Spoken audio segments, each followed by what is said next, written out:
Hello everyone, it's Steamo27. Welcome back to what could be the final episode of Kero Blaster. We are at the Hinterland Fort, the first stage of the game. I have found what I believe to be the 3 secrets of the New Game Plus. You might remember last time I had found the Kuro Blaster, the bonus weapon for New Game Plus. I found it in its I found it only once and figured I couldn't evolve it ever again. It was a respectable weapon too. However, I've realized I'm going through the game once again. I went through the game again for kicks, you see. I found 3 locations for the Kuro Blaster, and I believe them to be the only 3 locations. Over here you'll see a crack in the ground, like the cracks you saw out in the hotel in the train station. And you go down here, and you find yourself in a secret area.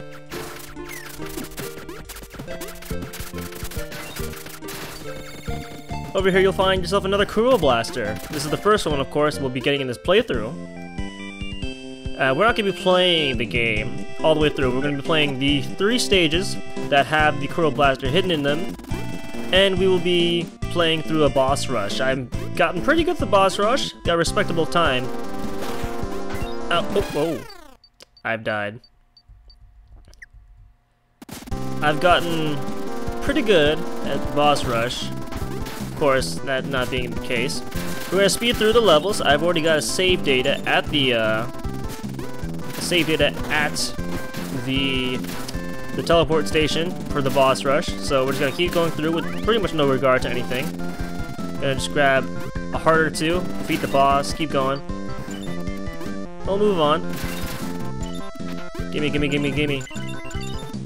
I'm gonna defeat the boss of each stage I get the Kuro Blaster upgrade on with the Kuro Blaster, as it might make sense. And just grab this extra heart. Sure, why not? I'm not gonna get the 3rd heart anymore because I have really souped up weapons and really don't need to fear dying anymore, except for that one part. First stage of the Kuro Blaster, as you can tell, rapid fire, goes through walls. A little bit of short range. And I haven't been able to show it to you yet, but it does retain its power underwater.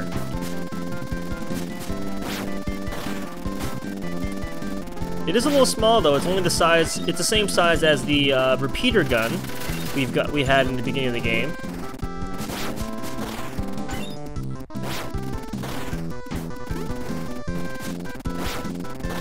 Let's hurry. I want to hurry this up, but at the same time, I want coins to get the hearts. Oh, that was close. Ow. As you can see, I'm just kind of murdering them from underneath. Kind of cool. Oh, I see a heart there. I want that. Give me that heart. Alright, let's go back for the treasure chest now. I learned you can jump off of ladders. I didn't know you could jump from ladders. Interesting. Another thing I didn't realize is that you can go through this tunnel over here. You don't have to go around. Silly us.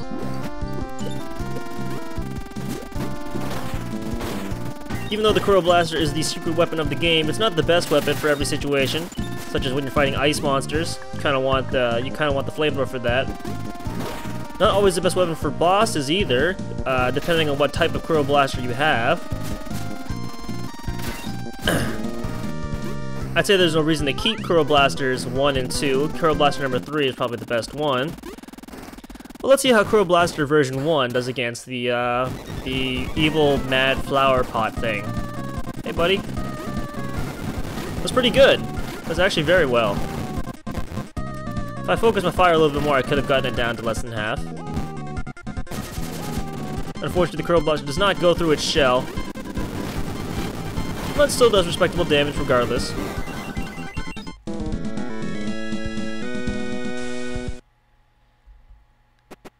The second Kuro Blaster is not hidden in the second stage, so we'll be skipping the second stage. I'll be playing through that on my own, and I'll meet you guys back in a second in the 3rd stage. I'll see you guys soon. Alright, welcome back everyone. We're on stage 3, OXOX Hotel. This is where I first found the Kuro Blaster in the previous playthrough, so we're going to be getting that again. Gonna be shooting down these guys with the Bubble Blaster. Oh dear. Now, when I found the first Kuro Blaster, I was wondering whether or not it was only there so I could get it if I missed it later.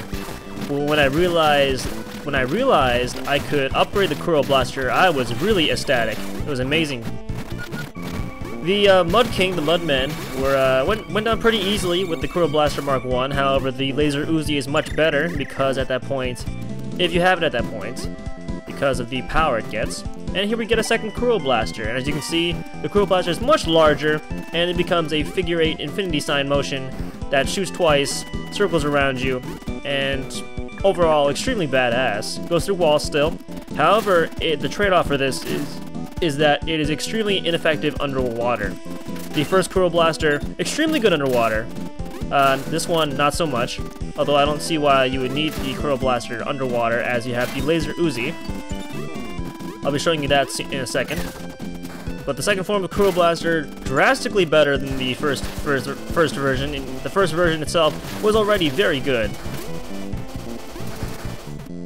Kuro Blaster already on its way to becoming very overpowered. I'd say the second upgrade is probably the most important upgrade for the Kuro Blaster, the third upgrade being a slight improvement, whereas the second upgrade is a drastic improvement. Pretty soon we'll be coming up to some water, and you'll realize just how bad the Kuro Blaster is. Ow! How bad the Kuro Blaster is underwater. It is very bad underwater. I would not recommend using it underwater. But I would recommend using it on pretty much everything else in the game. Kuro Blaster, as you can see, very short-range weapon still. It's one of its main weaknesses that the Laser Uzi has above it. Laser Uzi still the long-range rapid-fire weapon you expect it to be. A good boss crusher. Of course, the Kuro Blaster hits pretty much everything around you. Up, and here we go. We're heading towards this watery area right here. Hold on. You won't be able to see until I get into view. But the Kuro Blaster has extremely short range, as you can see right here. Extremely short range underwater now. Can't even fire that much ahead of me. Even our repeater, our pea shooter from the beginning of the game, had more range than that. Alright. I wonder if I can get on top of this. There we go.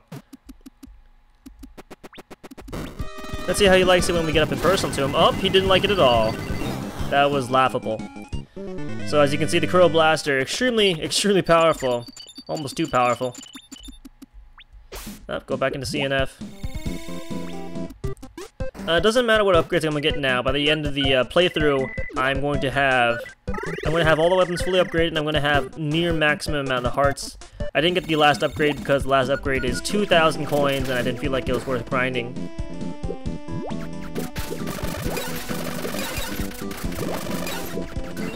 One thing I want to mention while I'm here is that the Laser Uzi and the Laser retaining its properties underwater upon becoming the Laser.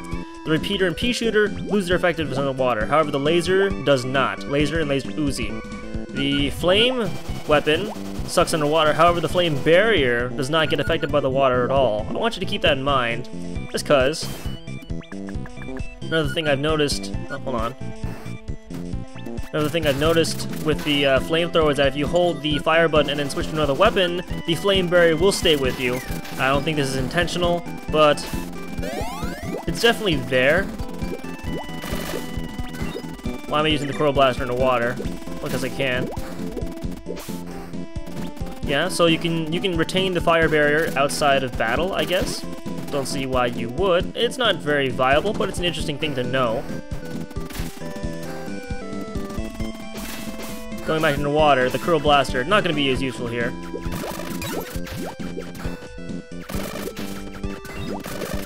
The boss of this area is underwater, so the Kuro Blaster, not so useful against it, but I will try and do as much as I can before switching to the Laser Uzi, if we get into trouble.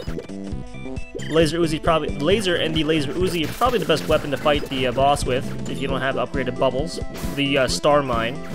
It's not worth it if you don't have the Star Mine. If you have the regular bubbles like this, not worth it. Same goes for the Wide Shot. The Wide Shot outclassed by the laser if you had the laser at this point. All right, let's use the Kuro Blaster on this guy. See if we can damage him enough. The Kuro Blaster will touch the surface of the water, so you can hit the boss like this, like so. But it has to be at a certain angle. And of course, if you get into the water, the Kuro Blaster does some heavy damage when you're up close, but the Kuro Blaster, not so useful unless you got the boss when it was, if you get the boss while it's rising up from the water, good for you.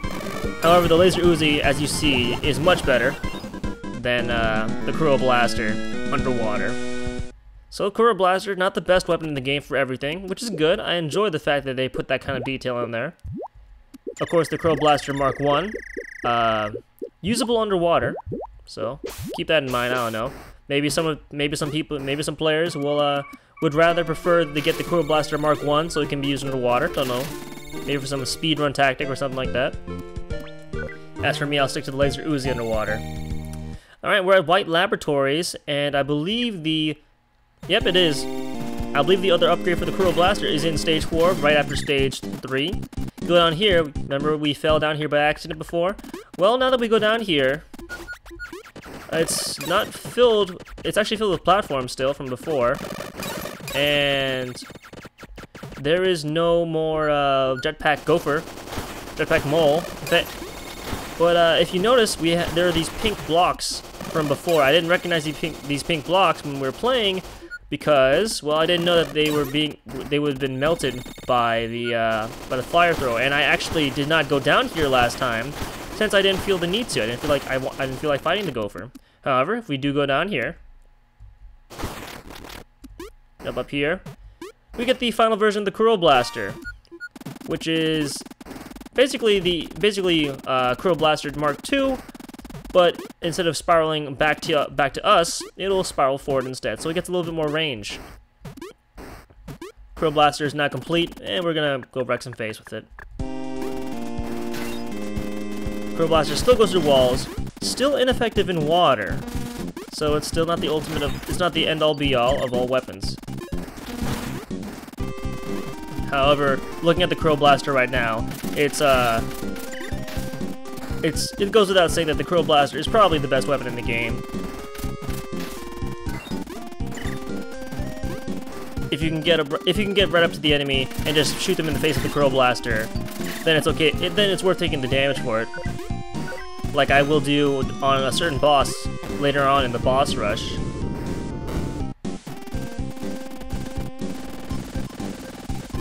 You can see that.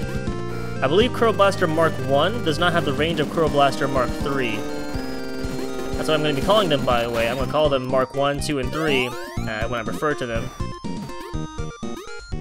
Just to keep confusion out of the way.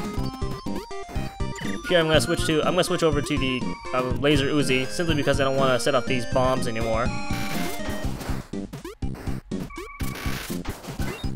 Life's a little easier that way.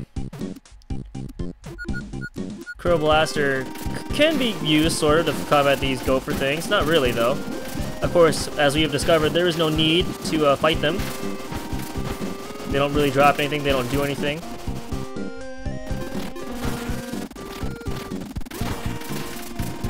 I'm gonna grab this extra life over here, just cuz. I don't need to, since I have a dad already. Oh, as covered before, though, the Kuro Blaster, like the bubble shooter, does not break these other bubbles. Because it goes through solid objects. Oh, it's you again.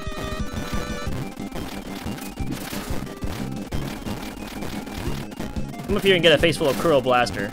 Yeah, look at that.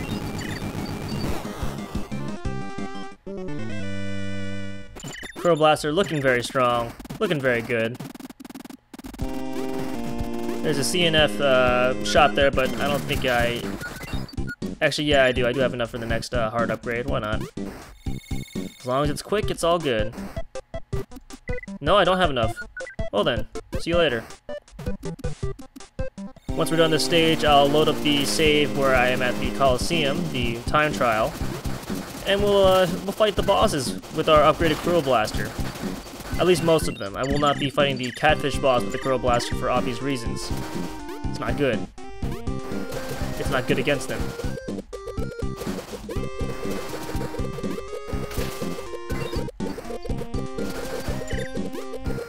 I am interested in playing this game, like, in a challenge mode kind of way. I would like to play the hard mode as it might have been intended, which is with one heart.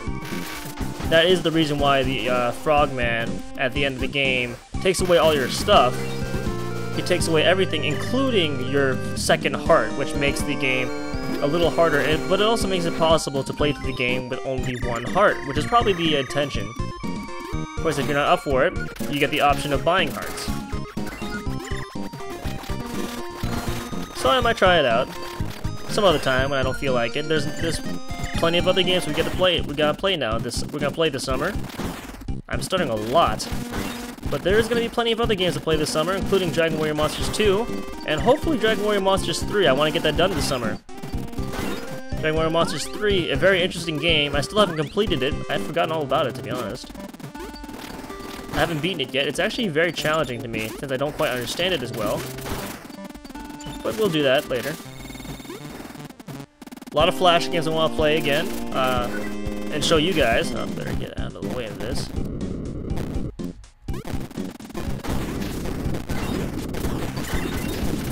Just gonna kill everything in sight, just because I can.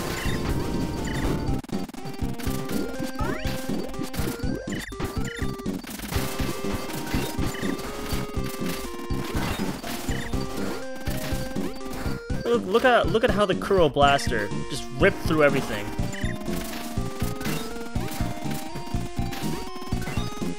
Truly amazing, the Kuro Blaster. Look at it go. Yeah, it covers about, I'd say, half of the screen. It covers about half to a little bit more than the half of the screen. Of course, we noticed earlier there was a one-up in the truck's garage. I'm not gonna get it this time because I don't feel like wasting anybody's time. The Kuro Blaster against this guy, actually pretty good if you just stay in his face and just dodge missiles. Look at this. Look at this crap. Just get right in his face. Kuro Blaster making short work of the truck.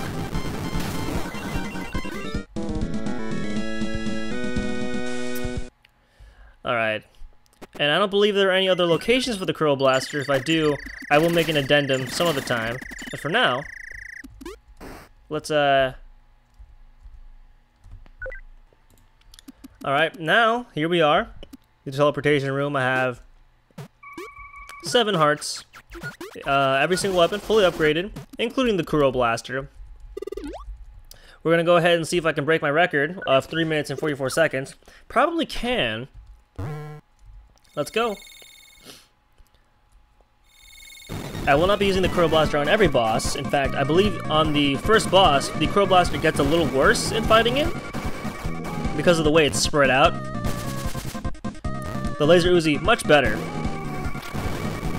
I believe we can take out this guy within less than 15 minutes, 15 seconds, 11 seconds, amazing. Kuro Blaster, extremely good on the Mudman because of the way it fires. Shooting both below and in front of you.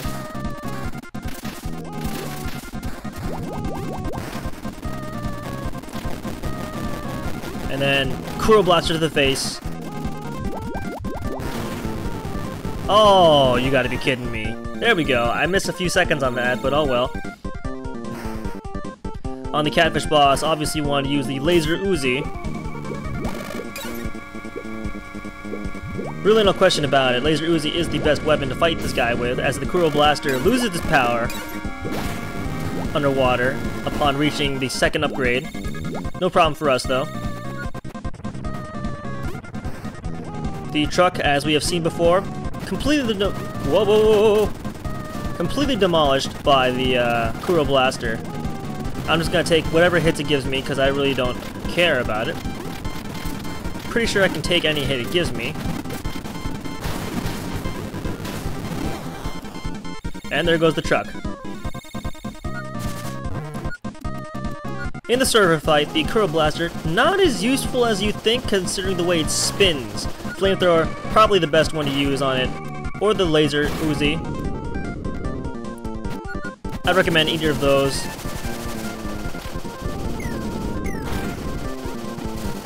Flamethrower is a little easier to use on these guys, considering you get a fire shield protecting you from their blasts. Oh dear. I'm gonna lose a few moments because of the random way this guy moves his target. There we go. The shield did not save me that time. Up, and he screwed up, and we got him! Awesome. I might die to the next boss, but who cares? We'll lose time, I guess. In fact, I might get hit by him on purpose so I don't lose any time. Well, actually, I think I can do this without getting hit. Of course, the Star Mine, much better weapon to use on the boss rather than anything else. Pay attention to the blobs on top of you and below you.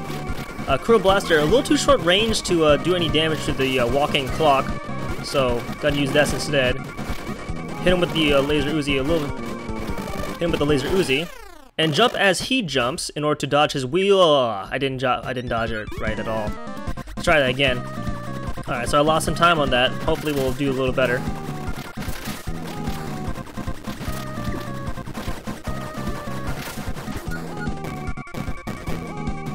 All right, he's done. So let's see if we can get him again. We'll get him this time.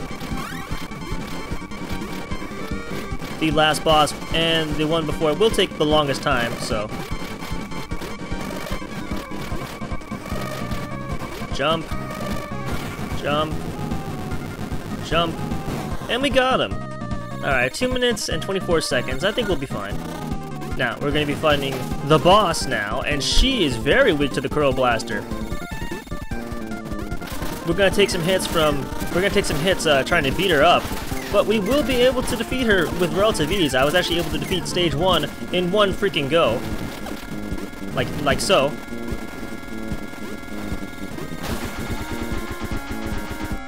And bam, there goes stage 1. You see that? Pretty good. Stage 2, it's gonna take a little longer to defeat her. But the Kuro Blaster guarantees victory. Didn't mean to get hit by that last shield, I got a little careless. Kuro Blaster pretty much takes care of everything, including her flies, her oh so meddlesome flies.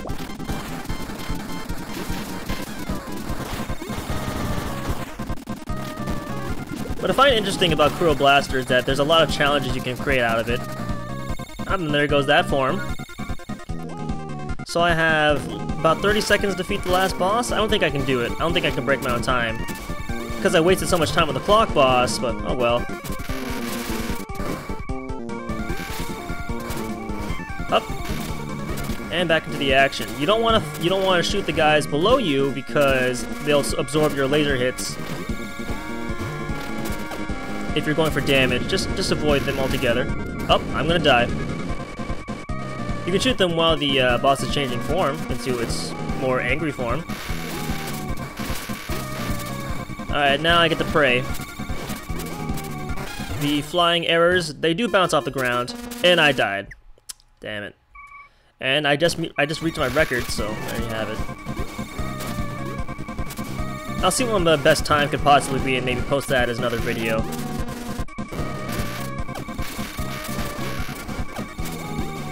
Oh, I got hit by a slug. That sucks. I got hit by the arrow too. I'm doing horrible. Ow! Not doing good at all. If only I could hit you during this phase. Let's see, my first time when I was doing the boss rush was about 5 minutes, 5.5 minutes. Not bad, I did die a couple times.